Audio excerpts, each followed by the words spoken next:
Students, this ray optics we are studying class 12 physics chapter 9 optics, ray optics. Ray optics में you have read reflection of light, refraction of light, dispersion of light, and then finally optical instruments. Now we can study spherical mirror. पढ़ा है spherical mirror class 10th में. दो type का spherical mirror होता है, concave mirror और convex mirror. तो ये हमारा कन्वेक्स मिरर हो गया और इधर कनकेव मिरर हो गया. ये होलो ग्लास स्फेयर का एक पार्ट है और आउटसाइड पॉलिश है, तो दैट इज कनकेव मिरर. और ये इनसाइड पॉलिश है, इधर कह सकते हो. तो ये दिस इज कन्वेक्स या कन्वर्जिंग मिरर या diverging mirror you can say. Now you will prove f is equal to r by 2 या r is equal to 2f for spherical mirror. spherical mirror के लिए अगर पूछा गया तो डायग्राम दोनों बना देना है, एक मिरर में प्रूव कर देना है. Now there are some terms. क्या terms हैं? This pole midpoint of the mirror is known as pole, and then principal axis.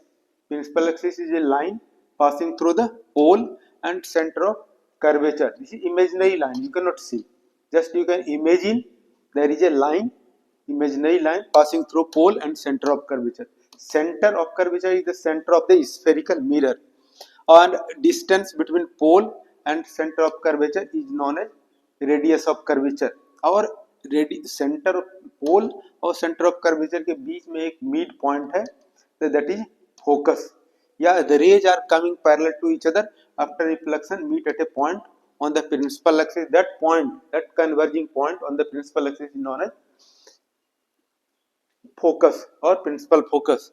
Or distance between pole and focus is known as focal length. So relation we have to find out. ये हमारा focal length हो गया, distance between pole and focus, और ये center of curvature, distance between pole and center of curvature, that is radius of curvature. So we have to prove relation between focal length and radius of curvature. Now इसको prove करने के लिए क्या करते हैं कि दो मेथड्स हैं, एक तो ट्रिगोनोमेट्री का हेल्प लेते हैं और दूसरा ज्योमेट्री का method. Now here we can use trigonometric method. यानी क्या है, ए बी इंसिडेंट रे है and after reflection it will pass through focus. So A B incident ray, B F reflected ray, और यहाँ पर बी पॉइंट बी और सी से join करते हैं तो ये नॉर्मल हो गया.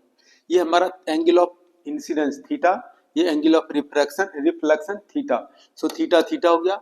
अब ये दो रे जो है पैरेलल है, प्रिंसिपल एक्सिस और इंसिडेंट रे, और ये ट्रांसवर्सल ज्वाइंट देम. ये थीटा हो गया, ये भी थीटा, अल्टरनेट एंगल. या दो यहाँ से हम लोग परपेंडिकुलर ड्रॉ किया, B M perpendicular to principal axis. तो अब ये दोनों पैरेलल हैं, प्रिंसिपल एक्सिस और इंसिडेंट रे, और B F transversal joints them. तो दिए एंगल 2 थीटा, तो ये भी क्या हो जाएगा 2 थीटा. तो now we can take triangle. So this you are getting A B incident ray, B F reflected ray, और A B C normal. Now in right triangle B M C tan theta. tan theta is equal to right angle BMC. tan theta is equal to P by B. tan theta is equal to BM by MC. और aperture क्या है, small है. So this MC approximately equal to PC. So यहाँ पर MC के place पे क्या लिखा है, PC. अब ये tan थीटा क्या है, थीटा क्या है, स्मॉल एंगल है. जब ये स्मॉल एंगल है तो then this tan theta is approximately equal to theta. So यहाँ tan theta के प्लेस पे क्या लिखा है, this implies theta. तो क्या हो गया MB by PC. Now again other triangle we can take, right triangle BMF. tan 2 theta is equal to P by B. tan in right triangle BMF, tan 2 theta is equal to P by B. tan 2 theta is equal to BM by MF. और aperture small है mirror का, इसलिए we can write MF is approximately equal to PF. तो MF के place पर क्या लिखा, PF. और थीटा क्या स्मॉल एंगल है, 2 theta small angle.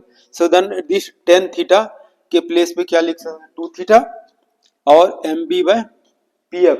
This we can write and then in this way we can prove this.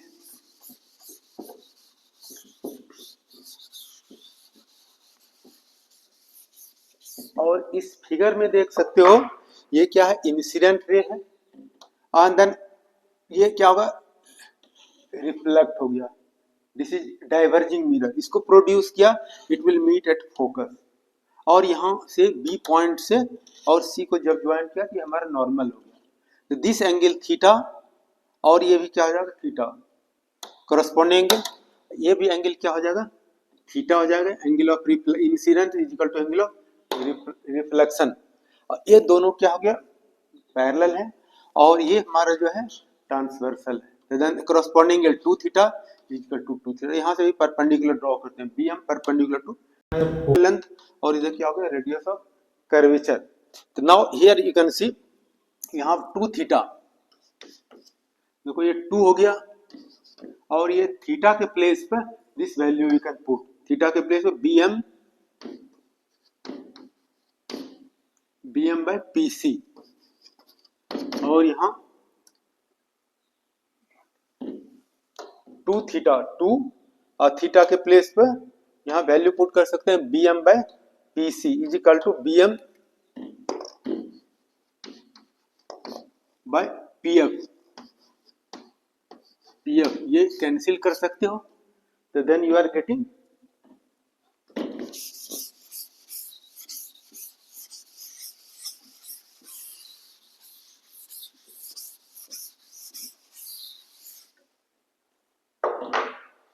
ये cancel हो जाएगा. यहाँ के 2 pc is equal to 1 by pf. अब यहां से देखो 2 pc, pc क्या हो गया, r हो गया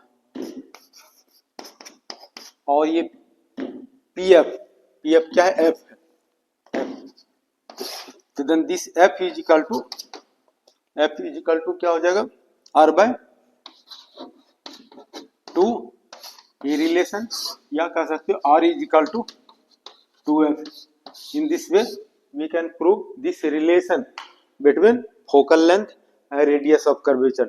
अगर ये पूछा जाता है स्फेरिकल मिरर के लिए तो दोनों डायग्राम बना दो, किसी एक में प्रूव कर दोगे और same points you can take. So this will be proved in both figures. Thank you for watching. Okay, like, subscribe. Thank you very much.